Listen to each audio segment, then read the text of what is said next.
আলহামদুলিল্লাহি রাব্বিল আলামিন।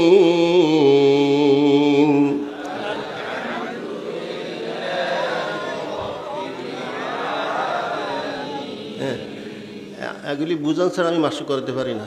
আলহামদুলিল্লাহ হবে না, গলত। হাটা হইল সিবাতে হামসার হরফ, বাতাস চালু থাকবে, হরফটা দুর্বল হবে। হামদু গেলে হবে না, গলত। আলহামদু, মুখ খুলতে হবে। আলহামদু, হামিদা ইয়াহমাদু, হামিদা ইয়াহমাদু,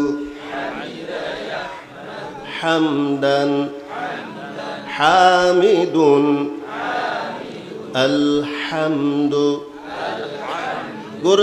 গায়ের জোর দিয়ে বললে হবে না, নিয়ম নীতি আছে, কিছু অসুল আছে, এগুলি আগে শিখতে হবে, জানতে হবে, তারপরে পড়লে ঠিক হবে।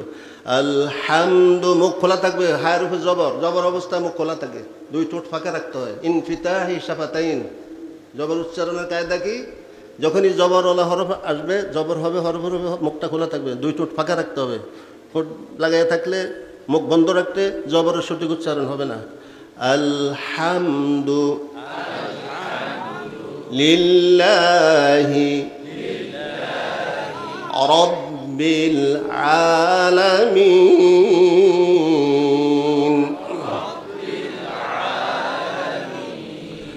আর রহমানির রহিম।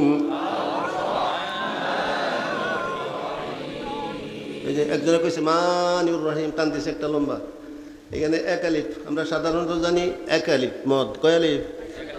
এক আলিফ মানে দুই হরকত, দুই হরকত পরিমাণ টেনে আদায় করতে হবে। বা বেশিও করা যাবে না, করা যাবে না। যদি কেউ করে, হজরতে মোল্লা আলী কারি রহমতুল্লাহ লেখেন, মধ্যে আসলির, বিশেষ করে মধ্যে আসলির ক্ষেত্রে যদি এক আলিফ থেকে কেউ বাড়ায়, মানে দুই হরকত থেকে বেশি টানে বা কম করে, তো লাহানে জলি হবে, ক্ষেত্র বিশেষ নামাজ ফাসাদ হয়ে যাবে। কে বলছে? মোল্লা আলী কারি রহমতুল্লাহ আলাই। কোথায় আছেন? এই তো কোরআন পড়া, এই তেলাওয়াতের দ্বারা রহমত বর্ষিত হবে না, গজব আসবে, আল্লাহ লানত অভিশাপ। এটি কোরআন তেলাওয়াত, নামাজে হয় না, কিচ্ছু হয় না। আলহামদুলিল্লাহি রাব্বিল আলামিন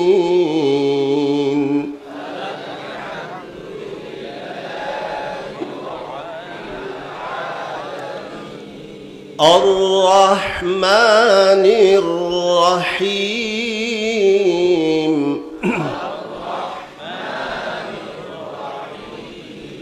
মালিকি ইয়াউমিদ্দিন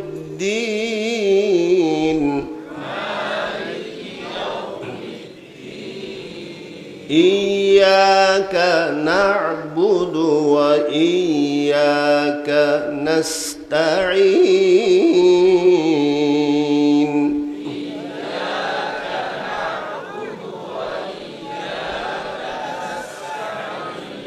আল্লাহ রে। ইয়াকা এক শব্দ, না'বুদু ভিন্ন শব্দ, কানা'বুদু না। ইয়াকা না'বুদু ওয়া ইয়্যাকা নাস্তাঈন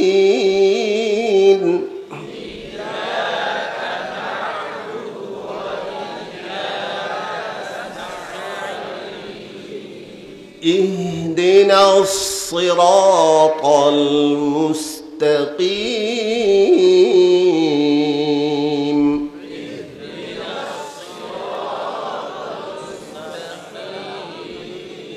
সিরাতাল লাযীনা আন'আমতা আলাইহিম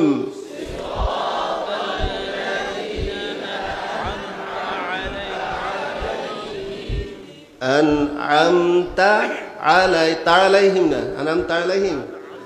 আন'আমতা এক শব্দ, আলাইহিম ভিন্ন শব্দ, আলাইহিম হবে না। আন'আমতা আলাইহিম গায়রিল মাগদুবি আলাইহিম ওয়ালাদ-দাল্লিন